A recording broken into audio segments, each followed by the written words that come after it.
So, we're talking this month about cultivating spiritually intelligent leadership. Now, that may sound very left brain, it does to me as I say it. But spiritually intelligent leadership is a way in which we can integrate all of our intelligences. So, our physical intelligence, our emotional intelligence, our mental intelligence, and of course, spiritual intelligence. Last week I talked about the integrative perspective. We talked a little more about the different dimensions that we live on and that we are being called into at the world at this time, which is the fifth dimension. The fifth dimension where we merge our humanity and our divinity, our ego and our higher self. We walk together, companioning as one unit. And we see this outside of us as we see it inside of us. Someone once said, the truth doesn't need advocation, it needs illumination. We're talking today about self-awareness. Self, small s, and big S, self-awareness. And the reason I chose this topic is because I have been studying SQ21, which is a book written by Cindy Wigglesworth. Cindy was the human resources director for Exxon for 20 years. And she realized in the corporate community, the business community, and the world of economics, etc., etc., etc., there was something profoundly missing. It was called the wholeness of self. It was called what came out as the skill of wisdom and compassion. And so I took her coaching program. I took it because I felt she had not only the experience, but the languaging that I particularly am looking for so that I may move out beyond the four worlds of this center of the church model and speak to and meet people in their own understanding, their own perspective, and their own listening, so that I may perhaps share some of the principles that we teach, the spiritual principles, so that they too may feel more integrated, so that they too may walk in a way where they're not looking outside and seeking to get something, but they live from this place of fullness of supply, where they can exercise that beating philanthropic heart, share their wisdom and compassion, so that we can create a world that works for everyone. So self/self-awareness is the first of the four quadrants in this self-assessment model of spiritual intelligence. And so that's why I'm going to talk about that today. I wanted to share that quote with you again. The truth doesn't need advocation, it needs illumination. So let's make that relative right off the top. What's the truth within us? Well, I know we're still finding that out. I know we're still exploring it, discovering it, and we'll never really know the end result. It's like saying, how do we know God? God is acting as us, through us, in us all the time, fueling us. We can't know God, so we really can never really know our big S self. But we can get a really clear understanding of our own character, our personality, our values, our ego self. Yes? Absolutely we can. And Cindy talks about spiritual intelligence as having the cornerstones of wisdom and compassion. On the listserv this week, our president actually of our Leadership Council, Reverend Dr. David Alexander, obviously spoke out. I was unaware of wherever he was, but he spoke out on marriage equality, and apparently he got slammed by the press. And I wanted to share with you a few of his responses to the field, the other ministers, who were asking him about this situation and how he responded and how he felt about it.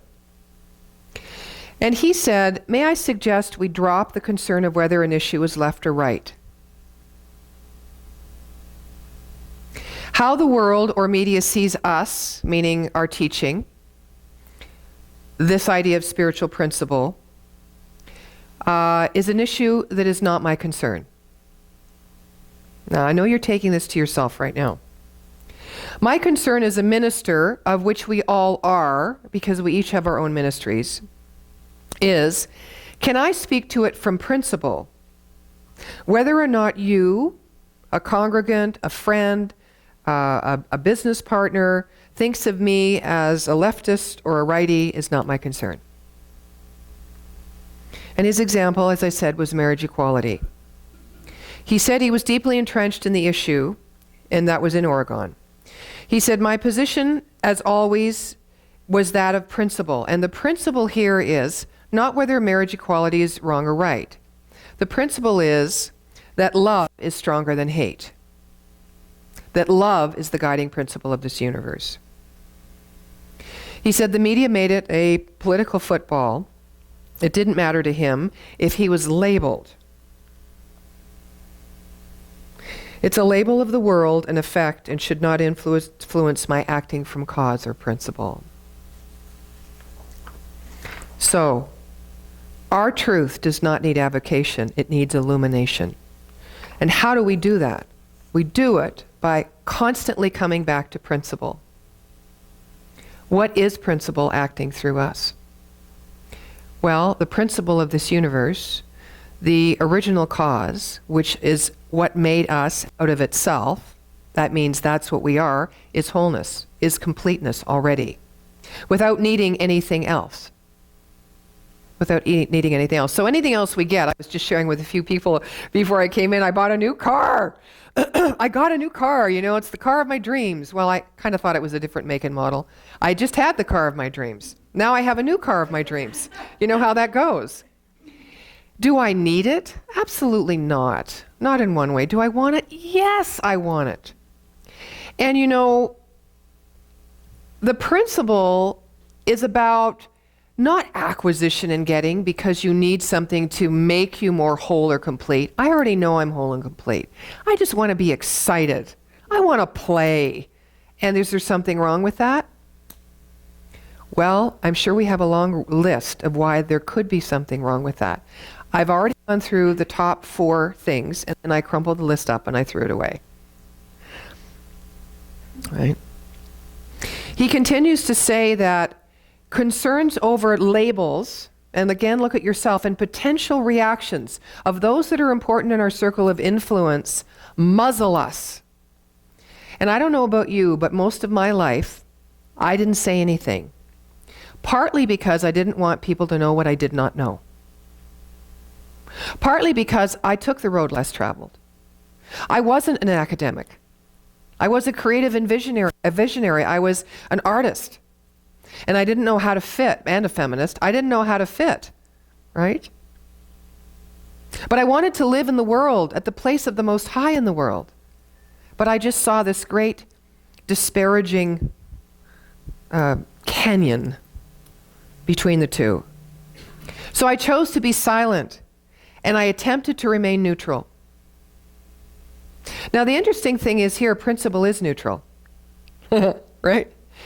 As in God, life, because it's all, does not see in this or that, up or down, right or wrong, good or bad, big or small. It just sees what it is, which is all. But it's different when we look at the term neutral, relatively speaking. As we become more aware of ourselves, we know we really have an opinion. But we are afraid to share it perhaps sometimes. The sometimes when things are more important to us than others. We have no trouble sharing our opinion when it comes to somebody else because we're not that subjective to the result, either of that person's receiving of our opinion or what they do with our opinion. But when it comes to our life, we protect it. And we often muzzle ourselves. One of the things I know about not advocating for ourselves, but illuminating ourselves and going to principle, is that when we speak from the voice of principle, we are heard almost in a neutral position. People can't latch on to it as, oh, you believe that? I mean, just let's go back to the example. Love is stronger than hate. Who's going to disagree with that? Really? Now, they may be hating at the moment, and they may feel very strong, intense emotions that they label as hate. But they have an experience, if not an experience, a deeper intrinsic knowing of this thing called love that pulls and calls us forward, that far surpasses. When hate dies down, something else is revealed. A principle. People can't argue with principle. They can only go, oh. And so if we have a need to protect ourselves whatsoever, let's do it with truth. Let's illuminate the truth, rather than try to advocate for our self, our small s self. We don't need to do that. Don't need to do that. Stand on principle, Dr. David said, and lead with wisdom and compassion. And that's what we're talking about today. One of my favorite sages is Rumi. And he said, I've got a couple of quotes for you today as we move through this discussion. And he says, your task is not to seek for love outside of yourself, but merely to seek and find all the barriers within yourself that you have built against it.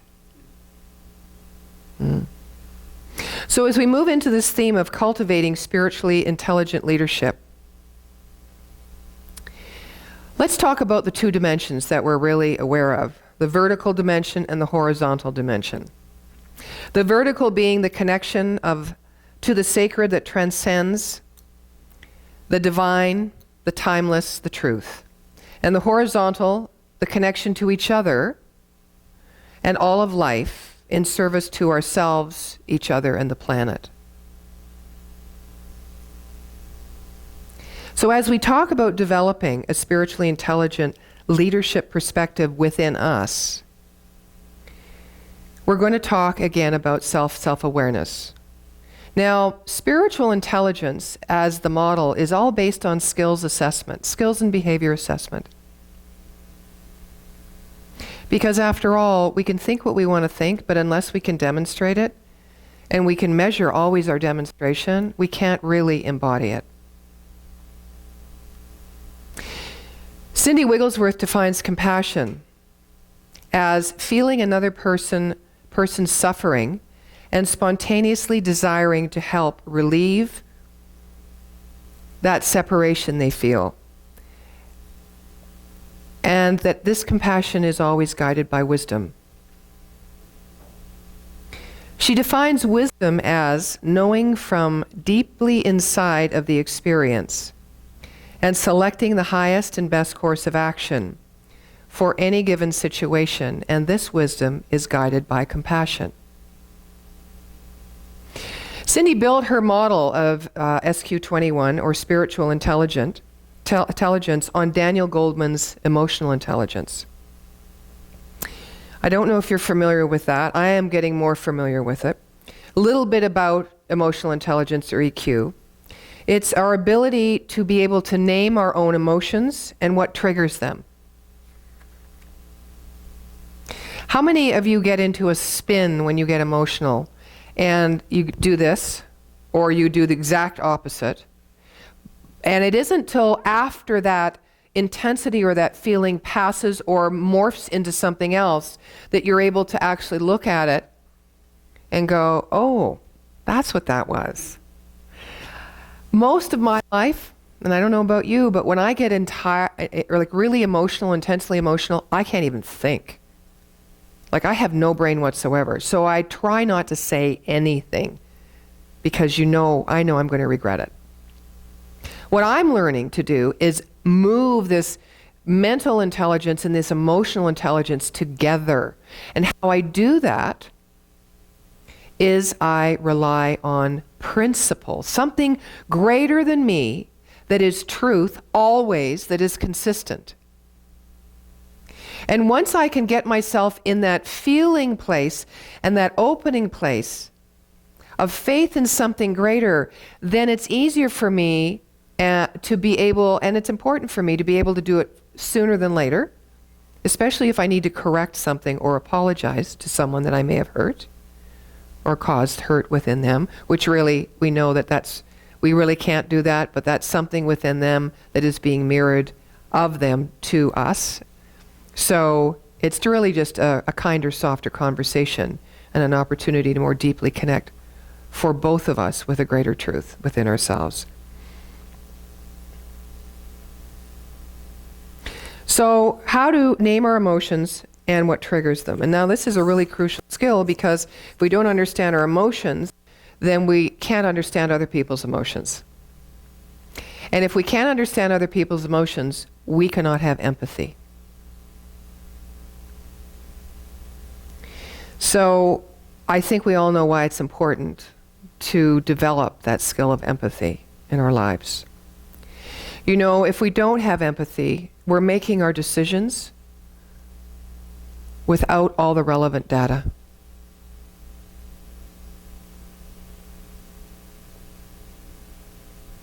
So understanding spiritual intelligence can be used as an integrating intelligence. It's like a capstone that links and amplifies both the rational and the emotional. And that's what I've been looking for, a bridge between those two. It also helps us to answer the question, who's driving the car? Is it the ego or the higher self? And that will allow us, as we develop that self-awareness, to take greater ownership of our own growth in all its many dimensions.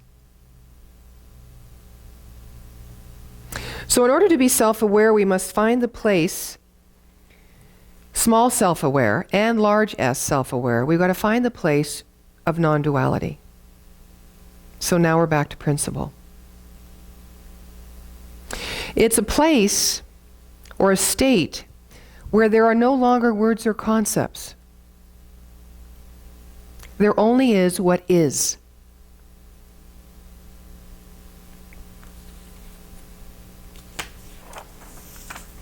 Now there's a difference between spirituality and spiritual intelligence. Spirituality is the unique human need to be connected to something larger than ourselves, something we consider divine. Now, if you don't like those words, you may want to use, and you have a little more of a scientific bent, you may want to use the word principle. Universal law, the natural laws of the universe, which of course are bigger than we are. But they live and move and express as us. On the other hand, spiritual intelligence is a set of skills we develop over time with practice. So you can see the difference. One is a sensing and experience of that which is greater, that which is divine within and without. And spiritual intelligence is a set of skills we develop so that we can start to experience and express the qualities of life itself, such as wholeness, such as abundance, truth, joy, and love, and walk as such in the world. Whereas emotional intelligence asks us to understand our emotions and our triggers, thereby having more empathy with others and ourselves, it also allows us the capacity to manage our expressions, emotional intelligence does, in the face of being really intensely emotional. But spiritual intelligence asks us to go beyond managing anything. It asks us to start changing how we react by conscious intention, through setting conscious intention. Now, I know all of us would like to see less drama and ego in our lives, in our workplaces, in our relationships. I mean, I don't know anybody that says, oh, I love the roller coaster of people's stuff, you know, give me more. I don't know anyone like that. You know, most of us realize, just realize and say, we realize what's going on and we say, oh my goodness, you know, or in the South they say, bless their little hearts, you know. Yeah. But the grounding question in the self-awareness model is, who's driving our lives? And do we know that at any given moment? Is it the short-sighted ego, or is it the big-hearted and forward-thinking higher self? So in order to be spiritually intelligent leaders, we've got to deeply, deeply know ourselves. So I'm going to run through 5 skills associated with this first quadrant. Now each quadrant has 5 levels, and in each level they have several, sometimes 20 or 30 questions that are asked that move us from novice or underdeveloped skill all the way to the mastery skill.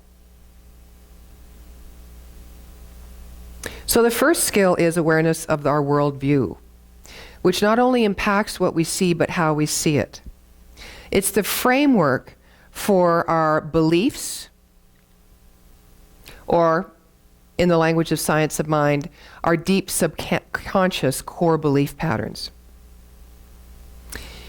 The awareness of our worldview will also filter what we allow into our awareness, right? What we're actually open to, what we're actually willing to receive. So it's important to know what our worldview is. And what we know is that mostly our worldview comes from our experience. So the first skill again is to increase our awareness of our worldview, and then to increase and expand our worldview. The second one is the awareness of our life purpose. In other words, why am I here? So this is the second skill in the quadrant of self-awareness. So it isn't just about knowing who we are, but why we're here. It's kind of like working for a joy paycheck, rather than just earning a paycheck. So it's about marrying this idea of passion, taking our gifts and our talents and moving ourselves in that way upon the world, and receiving whatever value, and being grateful to receive whatever value comes back to us from this. And it also asks us to live this mission and this calling in the face of any challenge. Rumi says everyone has been made for some particular work, and the desire for that work has been put in every heart. Now the third skill in this module is awareness of values hierarchy. Now when I was studying this, I was very surprised to see how not only did that I didn't have a values hierarchy, let's just put it that way. I knew what I valued, mostly, but I didn't know that there were core values. I mean, I knew, but I hadn't gone through the exercise, and there are aspirational values. And when I started to actually do the process in the course, I started to see that most of my life runs on aspirational values. So core values, Gloria Steinem says, if you want to know what your core values are, look at your checkbook. What you spend money on, right? But core values are those that are deeply embedded in our soul.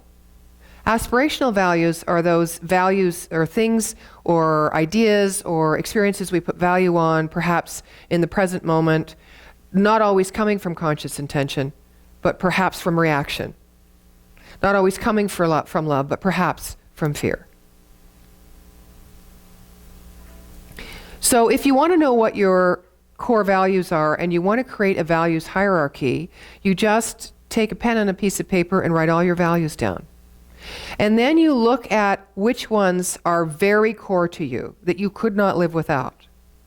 And then you just take those and make a new list. And then you prioritize them. And then you set about thinking, behaving, acting, and speaking in alignment with those values. And that, in the terms of science of mind or metaphysics, is exactly like saying, train your mind your conscious mind. Listen deeply through spiritual practice to what is going on in your subconscious mind, your deep core belief patterns, and marry them together. Because our subconscious mind is that which creates our reality. Our conscious mind is that which decides what it would like to create, but it is not always met in support by the subconscious mind. Okay. So the fourth skill is complexity of inner thought, or can I handle the complexities in my life? This skill points to the ability to hold nuance and complexity. As an example, the first level of the skill includes the recognition that rules or guidelines, and sometimes even higher principle, requires that we break the rules.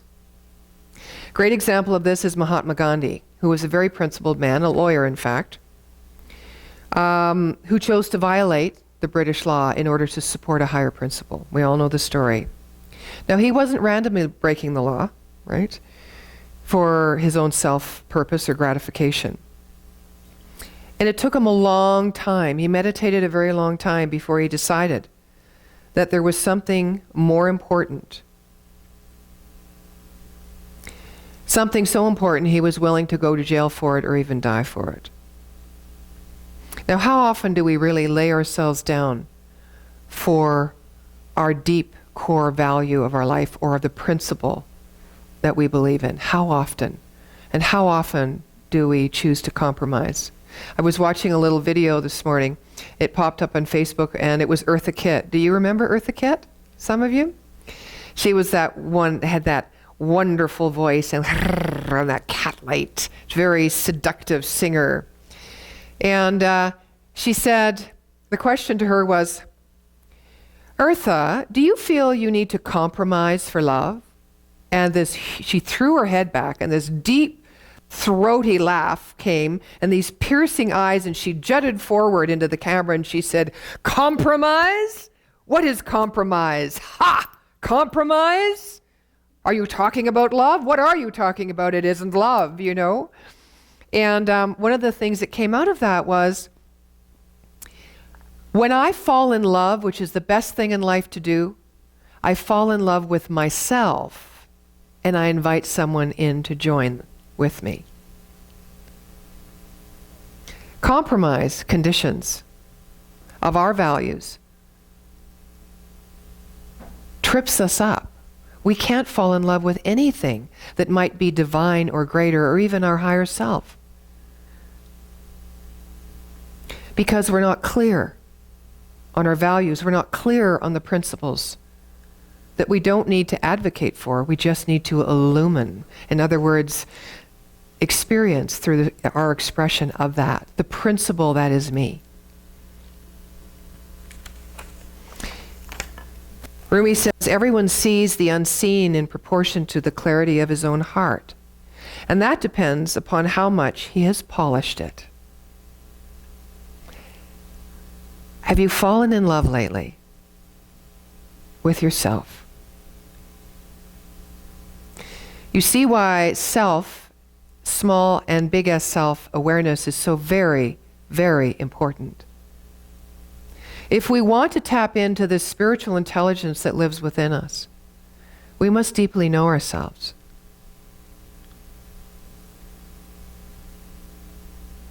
Rumi continues to say, whoever has polished it more sees more. More unseen forms become manifest to him. And skill 5 is the awareness of the ego and the higher self. Again, the question, who is driving my life? So how do we move when we're aware that our ego is driving the car? How do we move ourselves into that place of higher self? Well, we have to create the space, first of all, to listen to all the voices in our head. Now, we have many. I don't know how many you have. Yeah, I have a fair number, but let's just talk about the ego and the higher self. Of course, they always split off, right, into others. But we need to give them space, because if we try to choke them, we will only serve to suppress them for just a little while. The ego, of course, always wants to keep us separate from the rest of life. And the higher self, of course, embraces the larger truth and multiple perspectives. The higher self has that long-term perspective, as well as the ability to easily understand the worldviews of others. It also allows us to be amused at the craziness of our lives. So we need to take a breath, and we need to listen and give space to our voices. That is the beginning. We need to move into the deeper truth, the principle of life that lives as us. That is the next step. We need to become the observer and not so subjective, so that one day we may be only subjective.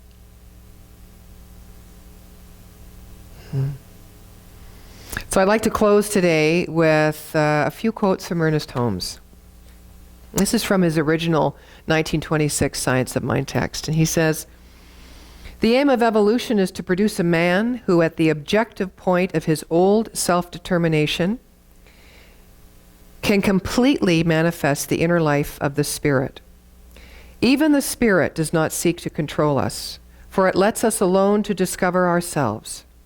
The most precious thing that mind possesses is his own individuality. Indeed, this is the only thing that he really has, or is. And for that it said to allow any outside influence to enter or control this individuality is a crime against man's real self." He also said a normal condition would be a complete balance between the objective and subjective mentalities. This would give it immediate access to all the wisdom of the human race and might even extend much farther to the access of the higher state, which is no more or less clogged by contrary suggestions. This objective side of mind is the soul of it and the only medium between the relative and the absolute. If we were in full control of our mentalities, we could at once enter the absolute, and our every word would bear fruit. In attempting to accomplish this, we do not have to come under control of any power other than that of our inner selves and our higher selves. Anything less than this is dangerous.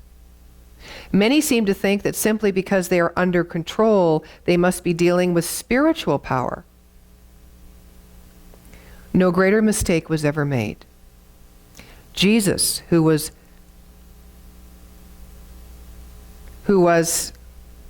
I've got a mistake here. Jesus always kept his full state of consciousness through his personal volition. Jesus always kept his full state of consciousness through his personal volition. They work together. So this isn't a place in self-awareness, where we must run off to understand something so great that we can escape our small s self. This is not what this is about. This is the divine merger. Rumi says, "The minute I heard my first love story, I started looking for you." Not knowing how blind that was. Lovers don't finally meet somewhere. They're in each other all along. So may we all, when we fall in love with ourselves, without condition or compromise, and invite someone, anyone, to join us.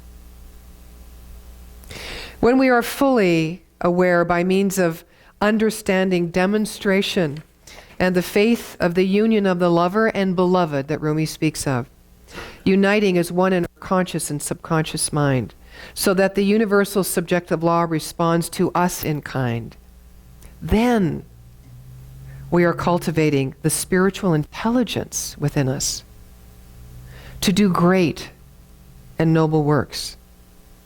Then we are moving as love through both light and dark. Then we are experiencing the heart of God beating the rhythm of life. Let's fall in love this week. And so it is.